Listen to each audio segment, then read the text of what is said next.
Okay,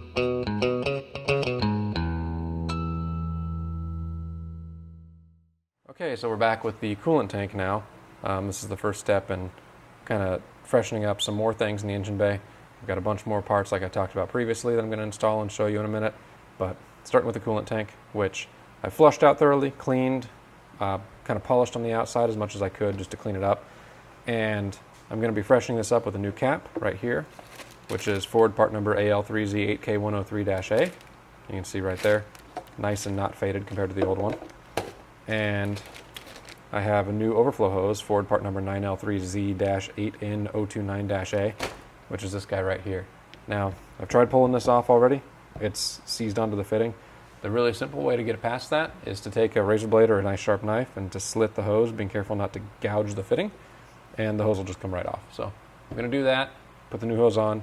That kind of installation is pretty self-explanatory. The cap is tethered with a little grommet, but that comes out super easy too. So I'm going to do that, and then we'll pop back with the rest of the new parts. All right, next step in our process is going to be changing out the oil cooler that I'd mentioned. This thing basically just bolts to the engine. This is the side that goes to the housing that actually bolts to the engine that this attaches to. It's got the gasket pre-installed. I am going to lubricate this with some Krytox grease before it goes on. And in the way this works, it basically has this bolt that's the oil, either feed or return, I'm not sure which, but that goes through the cooler and bolts it into place on that housing that comes off the engine. Now this guy right here takes a 14 millimeter Allen socket essentially, which is a pretty big one, pretty chunky, but it just drops down right in there and you can turn it, no problem. So I'm gonna go ahead and get this guy installed. I'm gonna film as much as I can underneath the truck. I don't know how visible it's gonna be, but all we should need to do is take off the oil filter, which I'm gonna do anyway because I have to do an oil change. I'm gonna put a new filter on when I install everything back together. But pull the oil filter off, should be able to crack this loose without too big of a deal. Should be the same 14 millimeter. And then gonna put it back on. Now the torque spec for this I got offline is 43 foot-pounds or 58 newton meters. So I'm gonna be torquing that to spec. Should be really sweet and simple for that. And it should be all there is to it. It should be a really easy swap since we have these cooler lines already off because we're doing the hoses. So I'm gonna go ahead and hop onto the truck, show you what's going on under there, and figure out the best way to swap all of this. All right, so you can see we're here under the truck and we have the oil cooler housing right there where the paper towels are stuffed in and stuffed underneath. And we can kind of see the orientation. If I go perfectly level with the truck, just kind of down and over just a bit. I don't know if it's keyed or not. We're gonna see once we get it off. But if it's not, I'm gonna get it basically back into that same orientation. And we can see that we have some of the leftover remnants of the hose quick disconnects and everything on there too, and one of the O-rings I think is also stuck on there. So what we're gonna do before we do anything else is pull out that oil filter, and I'm gonna have to pull out the paper towels as well, just to let the oil filter drain nice and easy. And we're gonna go ahead and pop that oil cooler off, hopefully using that center bolt. It should be nice and easy, in theory. So we're gonna go ahead and move on with that. You can see we now have the oil filter off right here, and we have access to that 14 millimeter hex in there. I did confirm it is indeed a 14 mil hex on this one as well, so it's an identical oil cooler. But the issue that I'm running into is the hex socket that I showed earlier doesn't have a long enough shank on the hex portion of it to penetrate deep enough into that 14 millimeter hex, since it's so recessed down in that shaft. So it doesn't go down deep enough into the hex and it won't turn the hex. It kind of just wants to walk itself out. So I'm gonna need to go find a 14 millimeter Allen socket of some variety that has a significantly longer hex. Whenever I do, I will definitely let you guys know what the part number of that socket is, or at least what the length of it is, so you know what will work. But the one that I had shown with that shorter shank on it is not going to function. So I'm going to go ahead and do a little bit of research and figure out what I need to get in order to make this work. Since I'm replacing the oil cooler, I'm not worried about putting a new filter on it to plug it off or anything like that. We're in a nice climate controlled environment, so I'm not going to get any dirt or any crap in there. If you're working outside or in a driveway or something like that, definitely at least put the old oil filter back on loosely to seal off all the passages if you run into the same type of issue. So we're gonna pick up once I figure out exactly what tool I need. We're now back a couple days later after placing a tool order, and you can see we have this guy right here, 14 mil hex socket, a different one. And you can see we've got engagement in there and we can turn that center bolt. So I went ahead and cracked it loose. Cracked loose super easy, so if yours doesn't, you may have something going on. But very little force. Well, I won't say very little force, but didn't have to put a ton of force on it for the size that it is and everything. So cracked loose easy. I recommend before you thread this all the way out, but once you have a little bit of space behind it, kind of like how you see here, pulling the oil cooler towards you in order to get it to come loose. Otherwise, if you take the bolt fully out and you pull it towards you, it'll come off, but you may end up having it come off pretty abruptly and not having something to catch it, and may end up making a mess. So just a little tip there. Otherwise, this thing should come off really easy now. Just threading the bolt out and it should just come straight off the actual housing on the engine. So I'm gonna go ahead and pull it off the rest of the way. Like I said, it should come straight off. It seems to be keyed into place. I looked at the new one. It looks like it's got some little spots where it kind of keys into place on the main housing that bolts onto the block. So we should be good to go there and not have to worry about clocking. But we'll see what we get whenever we pull this thing off. Old oil cooler is out now, and we have it here on the workbench just for comparisons purposes. First of all, just wanted to get a better view of the socket. You can see how much longer the hex shank is on this thing. It goes nice and deep. I mean, you can see that's where it stops with it, or should I say where the hex starts. And once we turn that in, it's got a lot of engagement in that. Plenty of torque that is able to apply on the shaft there to pull it out. So, old oil cooler right here. This one worked just fine, no leaking or anything, but I'm replacing it preventatively because they are known to have that issue. Stampings and everything look to be identical to the new one. If we flip it over, we can see the part number there, AL3E6A642AA. This new one right here, AL3E6A642AB. I'm sure that AB is probably the revision of it. And then same material makeup. You can see the little keys right here and here. I believe that's how this thing keys into place. And again, everything else looks to be the same. We pull the shafts out and compare. New shaft, old shaft. Put them side by side. Same difference. So we should be good to go with these. I'm going to make sure to clean off this new stuff just to make sure it's nice and contaminant free. But otherwise, we're ready to rock and roll and put the new one on. So one thing I'm going to do is on the new one is on the seal back here. The seal comes integrated in the cooler housing, filter housing. I'm going to go ahead and Krytox grease this and just put a nice light thin coating of Krytox on there to help that seal. I'm sure you could just take some old oil, dab it on your finger and throw it on there just like you would an oil filter, but I'm going to throw Krytox on there just to make sure that it's nice and lubricated and with something that has no chance at all of damaging seals or anything over time and is very weather and everything resistant too. So this guy, ready to go in the garbage. This guy, ready to go in the truck. So I'm going to go ahead, like I said, get that prepped and then show you any part of the installation procedure that's not just the reverse of removal. I think it's just going to be sticking it in place, threading the shaft in, and torquing it to spec. So, and again, that spec, just to reiterate it for you, is going to be 43 foot-pounds or 58 newton meters. So I'm going to go ahead and get this guy on and show you the finished product. And now that we've torqued everything to spec, here's what the new cooler looks like installed on the engine. So as you can see, same orientation, keyed into place really nicely. If I had to give you one little tip or trick, it's to put the shaft through the cooler and then kind of put the whole thing on. The actual service manual says to put the cooler on or position the cooler and then install the shaft. If you kind of put it all on at once, it helps align it all and get the keys in the right spots and everything. So definitely recommend doing that, but super easy to install. Now we're going to move on to additional parts. I think the power steering line is probably going to be what we do next. Well, it's been about another week and I'm still waiting on parts that are on back order and everything. The power steering lines, some of the other miscellaneous transmission cooler lines and whatnot that I purchased that I'm going to be replacing as I've disassembled everything and found more and more parts that I want to replace. All that stuff is still on order and hasn't shown up yet. So moving on to some of the other things that while I'm in here I can have easier access to and I can go ahead and replace. And first one of those is, and maybe the only one of those I'm going to do before I start actually putting lines in, is this deflector. So this is the lower deflector that attaches to the AC condenser to the very bottom of it. It just clips into place, and mine's a little bit tattered, a little bit torn, stained with mud and all sorts of stuff, and I wanted to go ahead and replace it. These things are super, super cheap, and they're kind of cheaply made, but I wanted to go ahead and get the OEM Ford part and throw the new one in. So I'll go ahead and head over to the truck, show you where this is attached and how to unclip it. Should be really straightforward to unclip the old one and clip the new one in. May have to slit some areas on this to avoid disconnecting transmission lines, but we'll go over all that on the truck. So we'll head on over there and reconvene. All right, so you can see this is the old deflector, and I have it kind of folded up and just stuffed onto this little winch plate that I have under here, just because I'm still working on the cooling system, of course. And so I'm gonna basically put the new one in into the same spot. But the way this attaches is with 4 clips, basically on the underside of the AC condenser. There's one kind of roughly there, there's one roughly here, there's one there, maybe it's more than 4 clips, either way. There's just a few clips along the underside, and you can't really get to them from up here super easily, but you can get to them really, really easily from underneath. So I'm gonna go ahead and hop underneath the truck and show you what the view looks like there and what the tool and everything looks like that I'm gonna use to pop them out. All right, so we're here under the truck now, and you can see the clips. One hiding right here because I can't get the camera in a great spot. Number 2 in the shadows right there.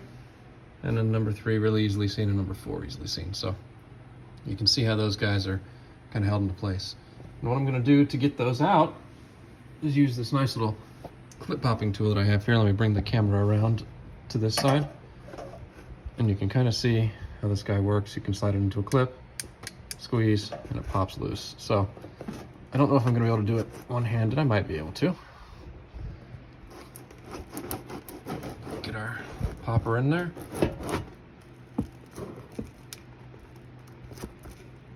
And it looks like I'm gonna have to support it with another hand or get it further in there, so I'm gonna have to do it off camera, but you get the point. Get the clip popper tool in there, squeeze, and pop it loose. All right, so you can see we have all of the little clips out, and there's one still left in here that I'll get out in a minute once I get the rubber piece out of my way. But we are in a situation where we're gonna have to slit this cover to get it off.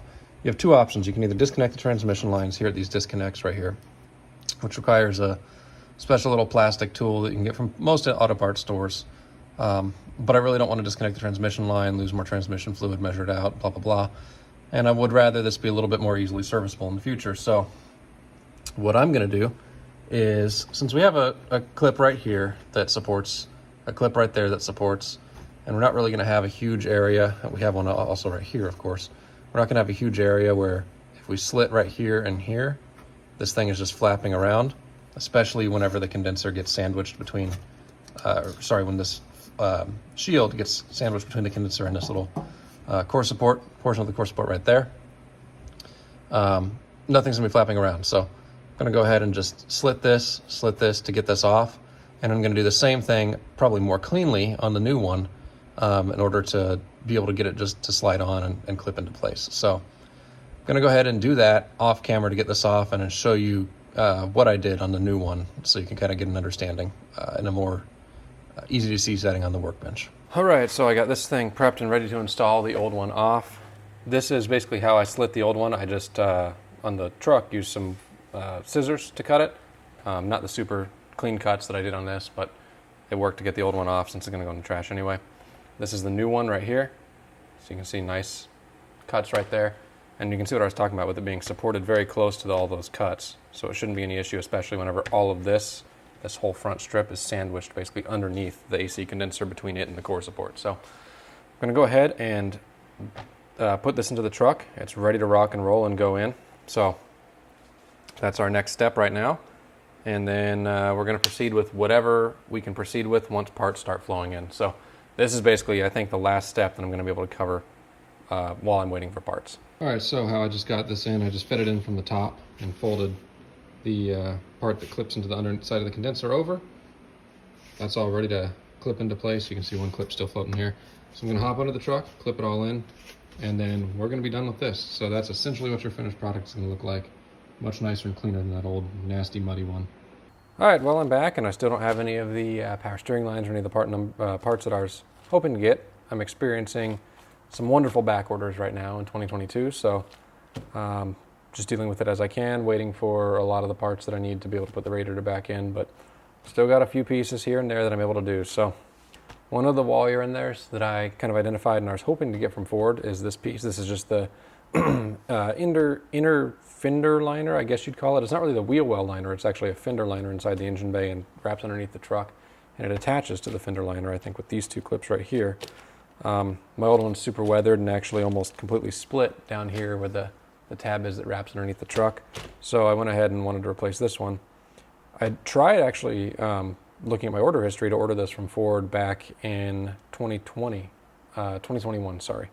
Early 2021, whenever I first bought the truck and I was planning on doing this whole job. No dice then, still no dice now, still indefinite back order, and all orders that I've tried to place local dealerships online, otherwise all canceled. So went ahead and bought an aftermarket one, and people have said online that these aren't as good as OEM. I don't know, we'll see how it holds up, but the material feels just about the same in terms of quality as the OEM, and it may actually be a little bit thicker too, which is nice. It's fiber reinforced rubber, just like the originals. I'm still going to do the 303 treatment on them like I did with the other one, so I'm going to slather this in some of the rubber protectant that I like to use. I got this one from carparts.com, but the SKU number, I don't know if this is going to relate to everywhere or just carparts.com, but SKU is REPF310147, and then parts link number is FO1228137. So hopefully that helps you find the part. I'll try to throw a link to this in the description, at least located somewhere, eBay or otherwise. So I'll get something reference-wise out for that. I'm gonna go ahead and put this in. It comes with all the clips, so just use the new clips, pop the old one out, pop the new one in, and then that should be really, really simple. It's just a piece in the engine bay. I'll show you where it's located, but I'm not gonna really show the process of that. The other part that I can do is heater hoses. I've had these for a while, and I kind of forgot about them and forgot to write them down on my list, but I added these now. So I'm going to be able to do that, obviously, with the radiator being in the truck, since they go just from the engine, the upper engine by the intake manifold, to the firewall. These may be a little bit more interesting to do, I should say, because they have the quick disconnects that were horrible on the oil cooler, the squeeze them together and pull it apart type of deal. So those were absolutely horrific to get off on the oil cooler, if you remember. I had to snap apart, basically. Really don't want to do the same thing on the actual heater core itself on the firewall. So I'm hoping that those come off a little bit easier since they're a little bit higher up and everything. We'll see. The other ends are not going to be too bad at all, but it is kind of buried in there too, which is why I'm not 100% looking forward to that one. So hoping to get those knocked out here in the next little bit, and you'll see just step by step me going through those. Alrighty, so this is the fender liner in question. You can see why I'm replacing it. It's kind of torn up and everything. This one's, like I said, starting to split underneath. I'll show you that. Just held in by 2 clips up here to the actual inner structure itself. 2 clips, I believe, down there on the fender liner. This is the other side of the actual wheel well liner. And there's 1 clip underneath. It's going to be really hard to see on camera. But it's right here. And this is where it's almost split. You probably can't see it on camera, but this thing's about torn in half right here where it makes that 90 degrees. So I'm going to go ahead and just pop those clips using my little clip popping pliers right here, and should be in business just putting a new one into place. All right, and here's the finished product of that fender liner being clipped in. So it definitely needs to stretch a little bit into place. There's some areas where it's a little bit bowed and whatnot, but I think being rubber, it'll kind of stretch in over time. Maybe even before I have the air box, and it'll stretch in. But you can see it looks a heck of a lot better and cleans up a lot in here. So that's right there. The part underneath, stretch around no problem right there. So that's in place. Good to go on that one. So that's replaced. Now we're going to move on to those heater hoses right there. Heater hose time now, and to get these off, the process is pretty simple, but actually getting access to what we need in order to get these off is what may be the difficult part. So process-wise, just showing you using the new hose. You have these quick disconnects that are exactly the same pretty much as the ones that go to the oil cooler housing. And all you need to do is squeeze the outsides, which you can see right here. Squeeze those in, and then pretending that this gray part is connected to the firewall of the truck, basically, you're going to just pull the hose off. Theoretically pretty simple. The difficulty is getting access in to get this, to this. So one tip I should say is to make sure that the hose is pushed all the way in towards the connection point, because that helps with the ability for the little quick release to actually fold in and release.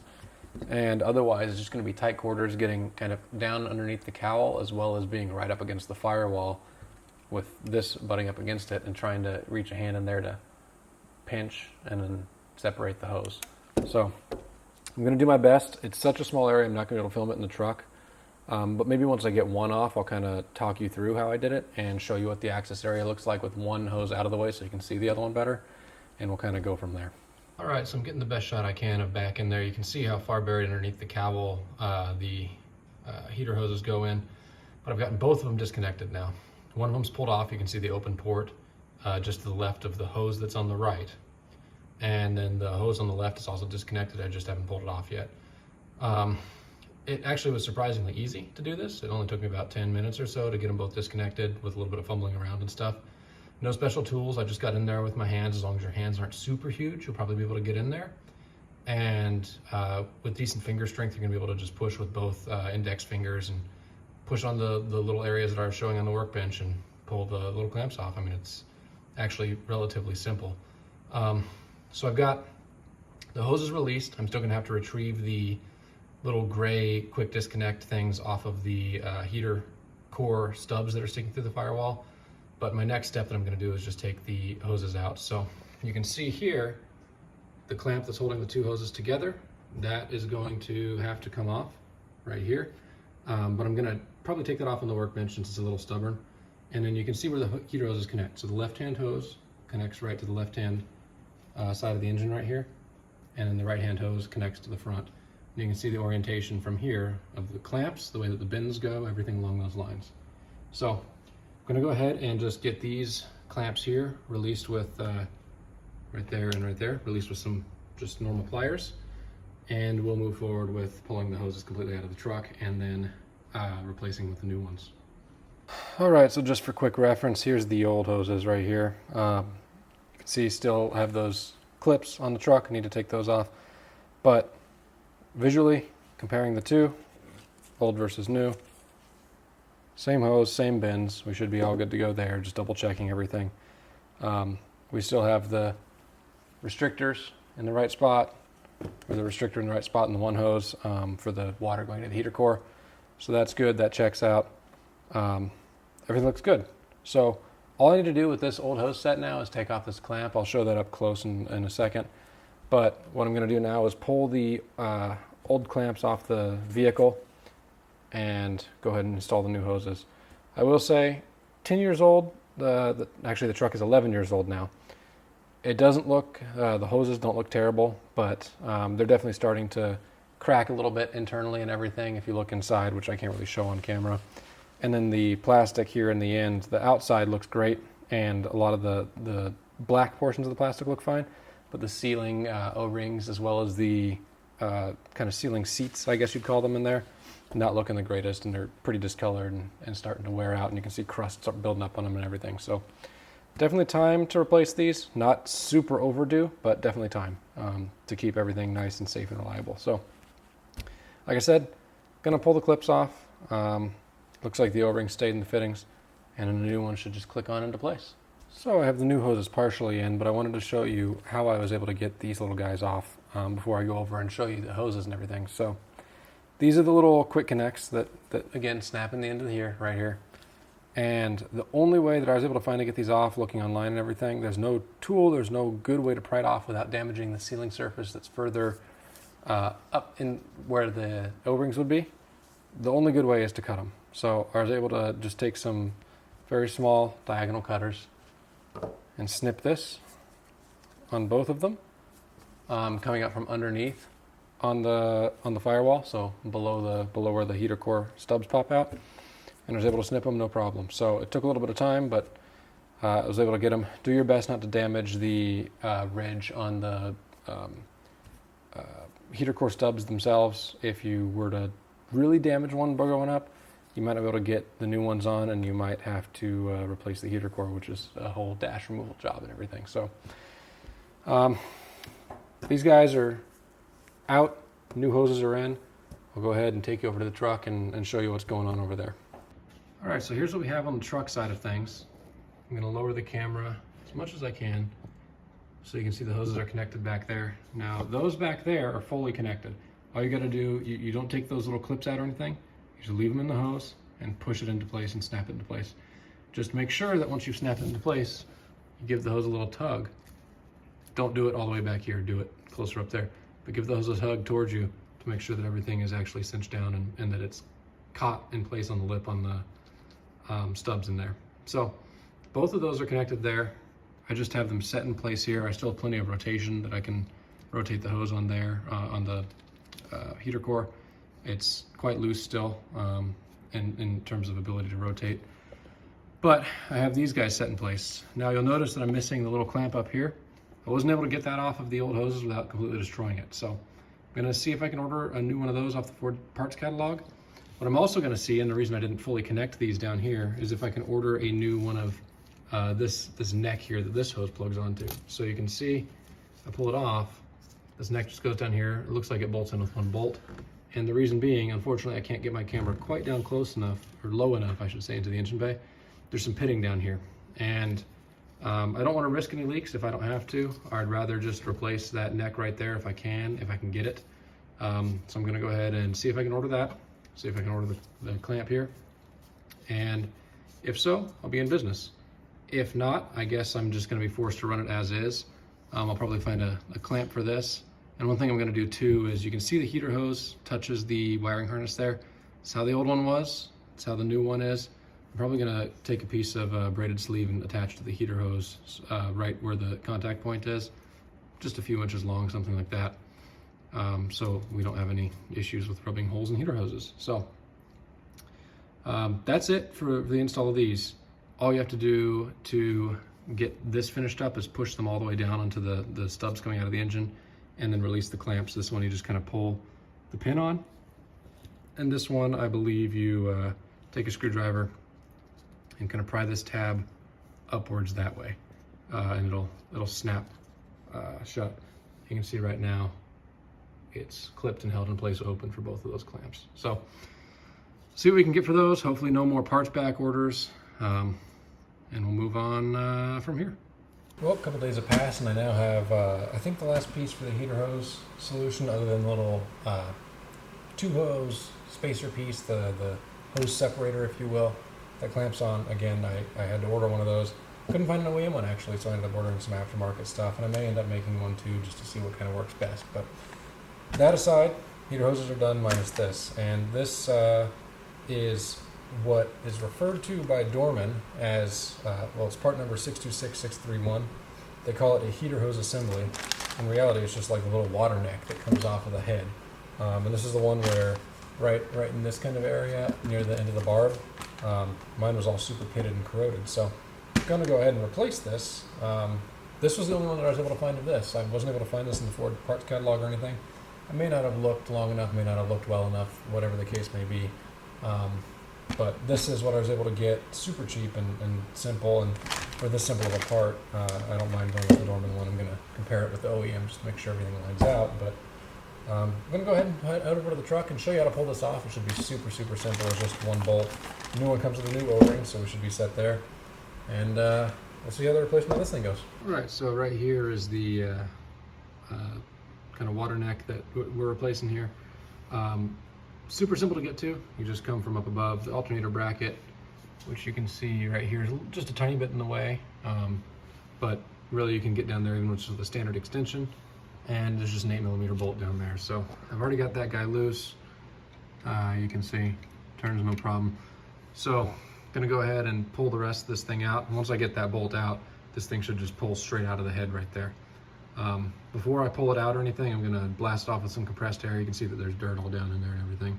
I wanna make sure it's nice and clean, so I'll blast it all out, make sure everything's all nice and clean in there so we don't get any dirt in the cooling system or in the head. But otherwise, should be a straight in out. Like I said, I'm gonna just compare measurements and make sure everything looks good on the new one versus the old one. All right, so a little inspection completed. Both the parts you can see sitting right here look pretty much identical.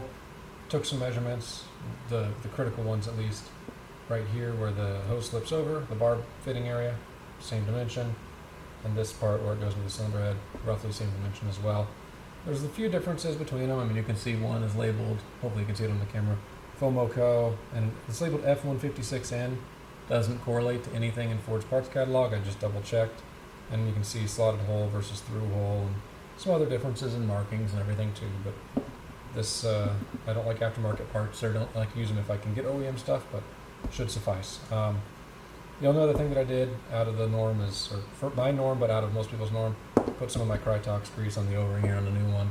I like to do that for anything that's getting installed that's not going to have a chance of slipping out. So in other words, this is held in with a screw. It's not going to just blow out, so should be good to go there. We're ready to go ahead and reinstall this. So I wiped out the bore and the cylinder head that this drops down into. Should be ready to rock and roll to just pop this back in, throw this in. Don't know torque spec, 8mm head, M5 or M6 bolt. It's going to go in just with some low strength Loctite and hand torqued. So throw this in and we'll finish up the heater hose. Heater hose is now fully installed. Again, other than that clamp right there, this is going to clamp right about here and hold these together. Final points, make sure that you get your marks lined up. New pipe doesn't have a mark, but old pipe does, so you can make sure that you get the mark lined up on the back side here. This clamp, super easy to get fastened. All you have to do is pull the little blue retainer thing off of it, give it a little bit of force, pop, no problem. This one right here is a pain in the butt because that little tab right there on the right is inside the little hole on this other tab right here on the left. So what I ended up having to do, I tried a few different ways, prying, etc. I was able to get a pair of pliers around the clamp, one part on this side and then one part on the exact opposite side, and I was able to squeeze it together kind of like this, which pulled that little tab right there out of that, and it actually sparked and everything whenever I did that. So make sure you don't have any flammable stuff going on in here if you're doing such a this service.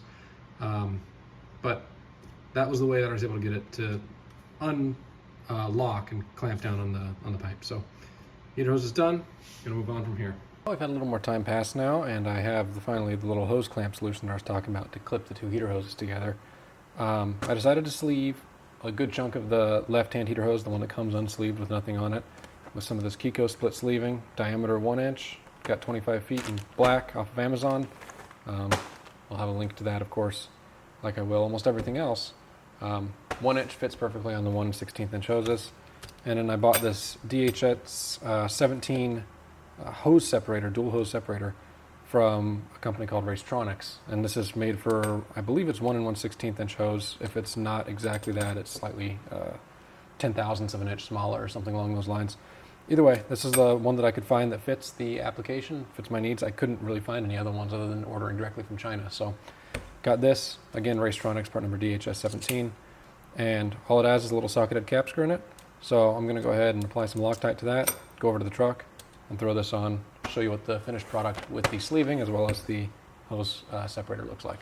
And here's what the finished product looks like. So we got the sleeving on this hose that didn't come with it. That's the sleeving that came on that one right there.